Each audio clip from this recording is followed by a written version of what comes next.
नमस्कार। पटना में जो प्राध्यापक बहाली को लेकर के प्रोस्टेट चल रहा था, वो प्रोस्टेट अब जो है वो गलत दिशा में जा रहा है। और देख सकते हैं आज उसका जो ये है all PhD holders and research scholars association of Bihar, ठीक है। तो इसके थ्रू जो मांगे की जा रही हैं वो अब गलत दिशा में जा रहा है। हालांकि पहले पहले क्या था कि सभी कैंडिडेट्स का सपोर्ट था, जो भी अभ्यर्थी इसमें सेलेक्ट नहीं हुए थे या जो करप्शन हुआ था उसको लेकर के सभी लोग सपोर्ट में थे। बट अभी सिचुएशन ऐसा हो गया है कि जो भी कैंडिडेट्स हैं ना वो दो भागों में बंटते हुए नजर आ रहे हैं, और दो भाग में बट क्यों रहे हैं, चीजें कहाँ गलत हो रही हैं, उसको हम जरा इस वीडियो में देखेंगे। क्योंकि ये मुझे भी बर्दाश्त नहीं हो रहा है, तो एट लास्ट मैंने भी सोचा कि चलो एक वीडियो बना ही देता हूँ इस पे। तो अब मामला चल क्या रहा है वो देखेंगे। सबसे पहले क्या हुआ था कि ये जितने लोग पीएचडी किए हुए हैं ना, इन लोगों का मानना है ना कि जैसे कि अभी भी एपीआई स्कोर पे ही सिलेक्शन हो, और इनका कहना है कि भाई हमें पीएचडी का ज़्यादा वेटेज दो, जो कि गलत बात है। और जो कैंडिडेट्स हैं जिन्होंने पीएचडी नहीं कर रखा है, या जो नेट क्वालिफाई हैं, या जो कॉम्पिटिटिव पर तैयारी करना चाहते हैं, जो लिखित एग्जाम में आना चाहते हैं, वो अलग अभी जो आंदोलन चल रहा है उससे पीछे हट रहे हैं। क्योंकि इनका जो शुरू का मोटो था वो सही था, लेकिन आगे चल करके इनका मोटो चेंज हो गया। अब आप देखिए ना, इनका जो ऑफिशियल लेटर है उसमें कौन कौन सी मांगे की गई हैं, इस मांगे की देखेंगे। पहला क्या है, मेरी मांगे निम्नलिखित हैं। सहायक प्राध्यापक बहाली में यूजीसी रेगुलेशन 2018 के टेबल 3A को लागू किया जाए। अच्छा एक बात बताइए, जब हम कह रहे हैं कि जो रेगुलेशन 2026 आया है जिसके तहत अब रिटन बेस्ड एग्जाम होना है, तो फिर ये 2018 रेगुलेशन क्यों लागू होगा? क्यों मैं मानूंगा? क्योंकि उसमें कहीं ना कहीं कुछ खामियां थी, तभी तो उसको हटाया गया। तो आप कह रहे हो ऑल पीएचडी वाले जो इनका अपना एसोसिएशन है वो कह रहा है कि इसको लागू करो, क्यों लागू करे भाई? ये तो गलत बात है ना। आप सबसे अच्छा रिटन मार्क्स मतलब बेस्ड एग्जाम पे क्यों नहीं आ रहे हैं? दिक्कत क्या है रिटन बेस्ड एग्जाम में आने में? यानी आप लोगों को कहीं ना कहीं डर लग रहा है। आपने माना कि पीएचडी कर लिया, आपने रिसर्च कर लिया, इसका मतलब क्या हुआ कि आप ही सबसे बड़े करते धरते हैं, उसके अलावा कोई नहीं है? ऐसा थोड़े होता है। आप चीजों को सोचो ना। दूसरा क्या है, सहायक प्राध्यापक हेतु अभ्यर्थियों की अधिकतम आयु 55 वर्ष किया जाए, इसके पक्ष में मैं नहीं हूँ। आप अदर किसी स्टेट में जाइए, चाहे हरियाणा में जाइए, उत्तर प्रदेश में जाइए, मध्य प्रदेश में जाइए, कहीं नहीं है 55 साल। 55 साल में आपको हम रिक्वायरमेंट करें और 60 साल में रिटायरमेंट ले, क्यों ले? गलत बात है। इस बार अगर मानते हैं कि जो 43 ईयर्स लास्ट डेट आया है ये अच्छा है, हाँ, लेकिन अगर रेगुलर वैकेंसी आती है, कैंडिडेट्स का कहना है कि हमें मौका नहीं मिला है, तो उनको 5 से 7 साल का आप आरक्षण दे दो, उनको छूट दे दो कि हाँ इस बार जब फर्स्ट टाइम फॉर्म भरेंगे ना, तो इसमें हम आपको 5 साल का छूट देते हैं, 7 साल का छूट देते हैं, जनरल कैटेगरी में भी देते हैं, तो ऐसे भी 50 साल हो ही गया लगभग में। अब जो 52, 53, 55 के हो रहे हैं उनको भी चाहिए, ये तो गलत बात है ना। जब कोई नया रेगुलेशन बनता है ना, तो फर्स्ट टाइम जब उसको यूटिलाइज किया जाता है तो कुछ चीजें गलती उसमें होती हैं, कुछ लोगों के साथ गलत होता है। लेकिन ये तो मतलब इतिहास है ना। जैसे अगर कोई हम सिटी बनाते हैं या अयोध्या का पुनरुद्धार किया गया, बहुत सारे घरों को तोड़ा गया, तो कुछ अच्छा करने के लिए कुछ बुरा हुआ। ये तो नेचर का नियम है ना। किसी चीज को जब हम मॉडिफाई करके अच्छा करेंगे तो पुरानी चीज को खराब करना पड़ेगा।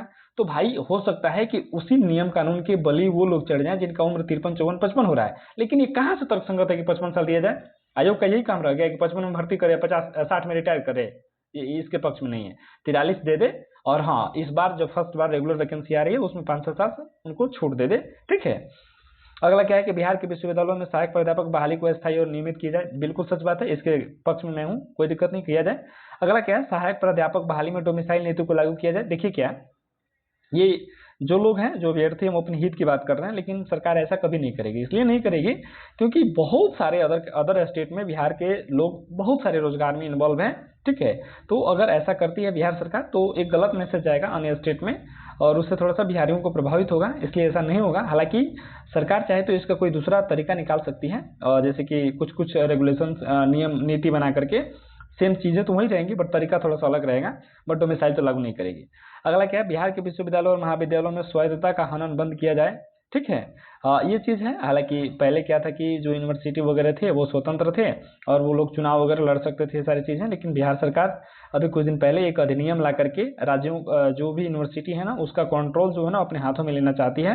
तब जाकर के आप चुनाव उनाव नहीं लड़ सकते हैं, ठीक है।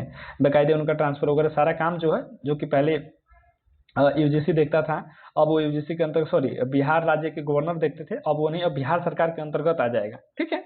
फिर अगला क्या कर रहा है, नियमित सहायक प्राध्यापक नियुक्ति से पहले बिहार के विश्वविद्यालयों में लगातार कई वर्षों से कार्यरत अतिथि शिक्षकों को बिहार सरकार द्वारा सेवा समंजन 65 वर्ष किया जाए। ठीक है, अब ये क्या है ना कि ऑलरेडी जो सिलेक्टेड है ना, वो लोग अपने लिए व्यवस्था बनाना चाहते हैं ताकि उनको कुछ 5 साल और बढ़ जाए। ठीक है, मुझे जहां तक लग रहा है कि इसमें से कुछ मांगे 1-2 के अलावा ज्यादा स्वीकार नहीं किया जाएगा, और ये गलत भी है। ऐसा क्यों किया जाएगा? आप सबसे पहले ये मैं जो बात कहने जा रहा हूँ ना, ये बात सभी अभ्यर्थियों के हित में है और सरकार को ऐसा ही करना चाहिए। सबसे पहले मुख्य चीजें क्या है, या जो भी अधिनियम आया, ठीक है, जैसे कि अभी ये न्यूज़पेपर का कटिंग है जो कि आज का ही है, इस पर भी चर्चा करेंगे।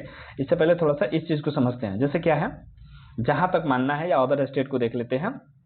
अदर स्टेट में अगर आप नेट क्वालिफाई हैं या पीएचडी हैं, ठीक है, तब आप क्या है, इस फॉर्म को भरने के लिए एलिजिबल है। क्लियर, ये चीज आप कर लीजिए। दूसरा चीज क्या है कि OMR बेस्ड एग्जाम हो।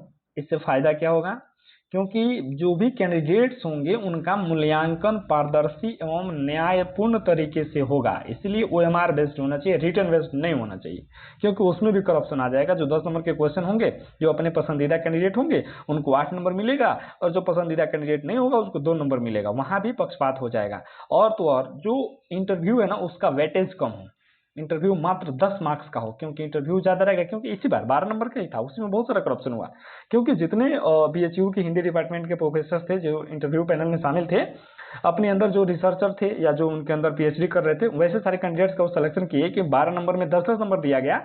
और कुछ बिहार के ऐसे प्रोफेसर, इसको तो कैंडिडेट कहेंगे, पता है, जिनको 2-2 नंबर दिया गया इंटरव्यू में। कहाँ से तर्कसंगत है कि आप एक 2 नंबर 3 नंबर दे रहे हो, एक को 10 नंबर दे रहे हो?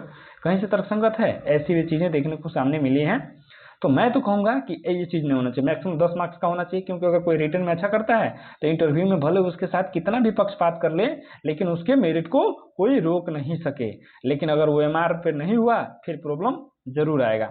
तीसरा चीज क्या है कि एज को लेकर के बहुत बड़ी समस्या है। तो सबसे पहले एज में वही होना चाहिए कि जो रेगुलेशन हो उसमें 43 साल ही हो। हाँ, फर्स्ट टाइम आ रही है रेगुलर वैकेंसी, ठीक है, तो इसमें हो सकता है कि इस बार कुछ छूट दे दिया जाए और फॉर्म लोग भर लें। ये सबके न्याय के हित की बात है। रही बात PhD वाले, वो उनका कहना है कि हमने PhD कर लेके, अरे भाई PhD कर रखे हैं तो आप रिसर्च करिए ना, कितना मन से कितना लोग PhD किया हुआ है। पहले अगर देखें, जो पुराने जिनकी सिलेबस में लिखी कथा कहानी हम लोग पढ़ते हैं, वो कौन सा PhD किए थे, लेकिन उनके अंदर इतनी क्षमता थी, इतनी प्रतिभा थी कि उनकी किताबें आज तक पढ़ते हैं। और आप लोग घंटा का सब PhD करके ना कुछ अच्छा लिख पाते हैं, ना कुछ कर पाते हैं। तो आपका भी टैलेंट हमको पता है, हमको नहीं, सबको पता है। तो इन सब चीजों पे मत जाइए। समय असल टैलेंट का है, समय डिग्री का नहीं है। प्रतिभा आगे होनी चाहिए, डिग्री नहीं। क्योंकि सबको पता है कि डिग्री कौन से कहां से लिया जाता है, कितनी पैरवी पहुंचे, कौन सी चीजें मिलती हैं, ये किसी से बचा हुआ नहीं है। तो जो भी है, अब देखिए ना, आज ही के न्यूज़पेपर में निकला था बिहार असिस्टेंट प्रोफेसर नियुक्ति नियम 2026 को लेकर अर्थधारी अभ्यर्थियों में संतोष। भाई, तो संतोष अलग अलग बातों को लेकर के है, ठीक है, यानी कि जो 2026 का रेगुलेशन है उसको भी लेकर के है, ठीक है। अब इसमें वो लोग टेबल 3 खोज रहे हैं। भाई, क्यों खोजना है? अगर उसमें कोई ना कोई फॉल्ट पाया गया है तभी तो सरकार के द्वारा उसको रद्द करके नया लाया गया है। यहाँ देखेंगे 43 वर्ष का होना सही है, 55 तय हो है, ये क्या चल रहा है? PhD के लिए उनको वेटेज मिले। भाई, क्यों मिले? आप एलिजिबल है, मत नेट क्वालिफाई कीजिए ना।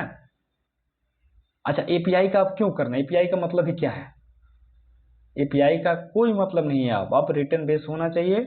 और तो और आयोग को तो OMR कर देना चाहिए। आप देखिए हरियाणा में, आप देखिए उत्तर प्रदेश में, देखिए मध्य प्रदेश में, चीज़ों को थोड़ा सा बदलने की ज़रूरत है। चीज़ों को, अगर जो कुछ भी मेरे सपोर्ट में है वो मुझे कमेंट में ज़रूर बताएं कि मेरा जो विचार है वो कैसा है। मैं प्रयास करूंगा, मैं हमेशा वीडियो बनाते रहूंगा कि मुझे क्या चेंजेस चाहिए, क्या सुधार चाहिए और आयोग से क्या अपेक्षा है। अगर आपका भी कोई विचार है तो आप अपने कमेंट्स में ज़रूर बताइए, मैं उससे रिलेटेड वीडियो जरूर बनाऊंगा। मिलेंगे अगले किसी फिर इन्फॉर्मेटिव वीडियो में, तब तक के लिए